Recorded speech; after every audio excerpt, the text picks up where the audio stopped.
Have you ever felt like you know all the right words in English, but when you speak, it just doesn't sound quite right? Well, today, we're going to unlock a secret that will completely change your conversations and help you tap into the rhythm that native speakers use every single day. You know that feeling? You've got the vocabulary down, but when you say something, it feels a little off, kind of like you're translating from a textbook in your head instead of just talking. Trust me, it's a super common feeling, and you're definitely not alone. So here's the big secret. Sounding fluent isn't about memorizing a dictionary. Not at all. It's about using the simple, everyday words that people actually use in conversation. And the real key to that natural flow? It often comes down to one special kind of verb.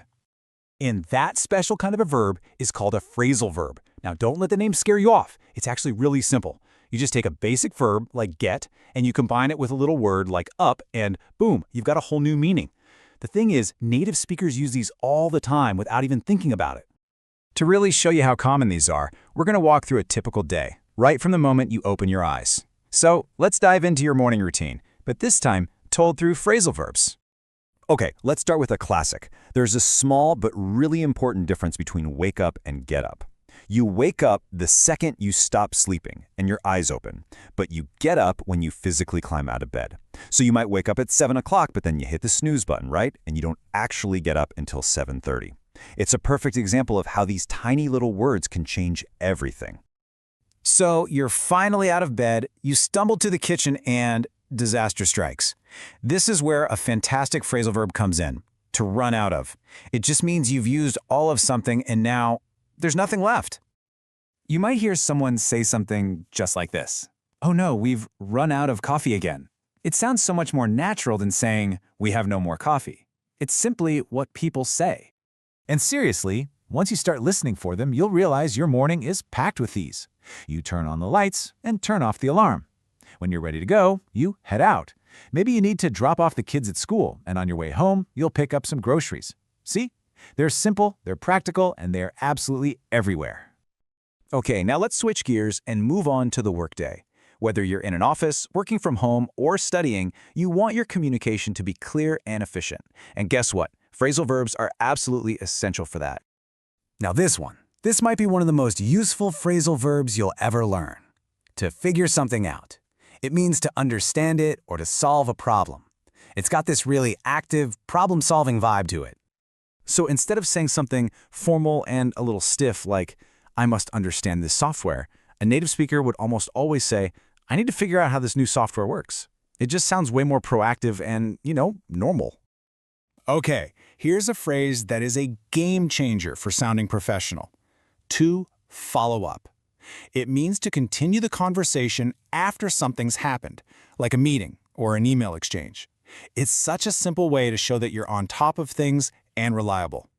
Saying this right at the end of a meeting, it's polite, it's super clear, and it lets everyone know what to expect. It's a perfect example of how one little phrase can make you sound so much more competent and professional. And of course, the workday is just filled with these. You might need to sort out a messy schedule. Your boss might pop by and tell you to carry on with what you're doing. If a strange problem comes up, you'll need to look into it. And hey, in your next meeting, maybe you'll bring up that brilliant new idea you had. Each one is a little shortcut to clear, effective communication. The workday is finally over, and it's time to relax. So let's shift gears again and look at the phrasal verbs we use in our downtime, for our social lives, our hobbies, and just for hanging out at home. This has got to be one of my personal favorites, to chill out. It just means to relax, to unwind, to take it easy. It has such a friendly, calm feeling to it, doesn't it? I mean, who can't relate to that? It perfectly captures that feeling of relief at the end of a really long week. It's exactly how people talk about relaxing. Now, this is a fantastic example of just how much meaning phrasal verbs can pack in. If you look up to someone, it means you admire and respect them. But if you look down on them, you think you're better than they are. Isn't that incredible? By changing one tiny word, up to down, you completely flip the entire meaning.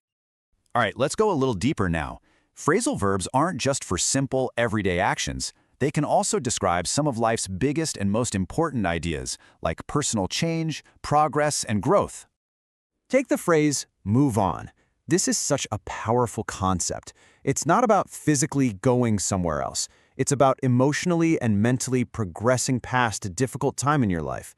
It's all about accepting what happened and looking toward the future. This example really shows the strength behind the phrase. It acknowledges that something was difficult, but the focus is on growth and what comes next. Using move on is a really natural way to express both resilience and maturity. And you know, this really gets to the heart of it all. The goal of learning a language isn't to be perfect. It's about connecting with other people.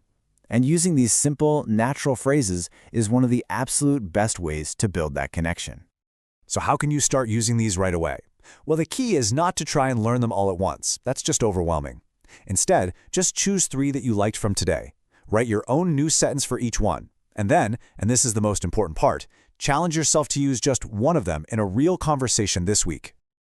At the end of the day, small, consistent practice is what really builds fluency. So which phrasal verb are you going to use first? Are you going to figure something out at work, catch up with an old friend, or maybe just chill out this weekend? The choice is all yours.